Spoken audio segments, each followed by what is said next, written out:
So in this video, we're going over what does Lending Club do, and overview of the labs of what we're gonna do with Lending Club, which is essentially we're looking at a company that lends out funds as personal loans and assesses credit risk. And this is going to be an example of the impact model, which is how we analyze data in general using the impact model.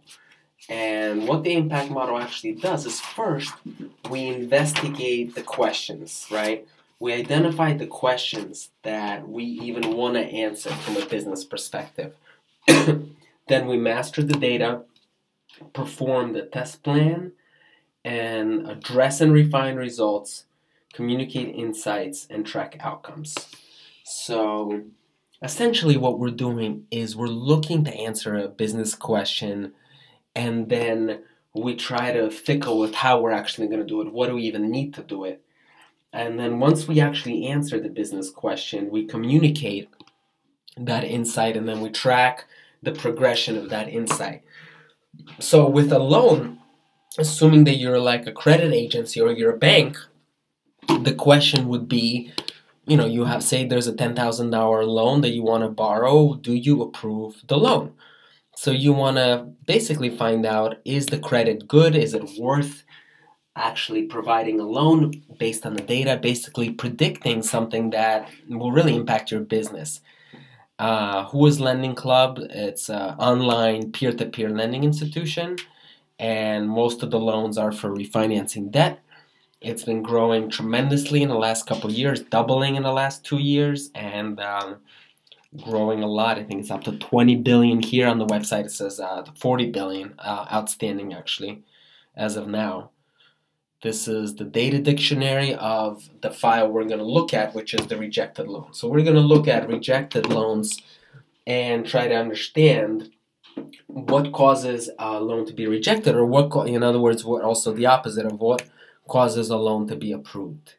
So when you look at the data file first, you want to check out the attributes of the data file. What is actually there that could help you decide whether a loan was rejected, why it was rejected. So we have a risk score, we have a debt-to-income ratio, we have employment length as the three indicators that we're going to look at to see, does that really allow us to understand why a loan got rejected or approved.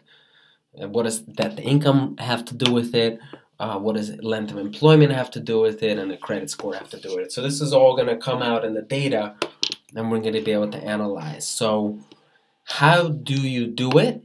And essentially what we're going to do is we're going to insert a pivot table and select the rejected loans, and the debt-to-income bucket. Debt-to-income bucket is here, and then basically shows whether the debt-to-income is high, low, or mid. We're also going to analyze based on risk scores, which is your credit score, and this shows how good a credit score is. What bucket would that be in? So this is showing from very bad, from 300 to 600, to very good, which is 750 and above, essentially.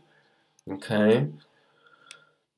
And yeah, and that's basically, once we look at this, we can essentially we can say, oh, what loan, of course, this is ultimately what the bank wants to know, is what loan can I, essentially charge a rate and make some money off the loan, but essentially it will be paid back. If the bank knew that, they would be very, very wealthy. And that's ultimately the $1,000,000 question is, can you predict which loan is going to default?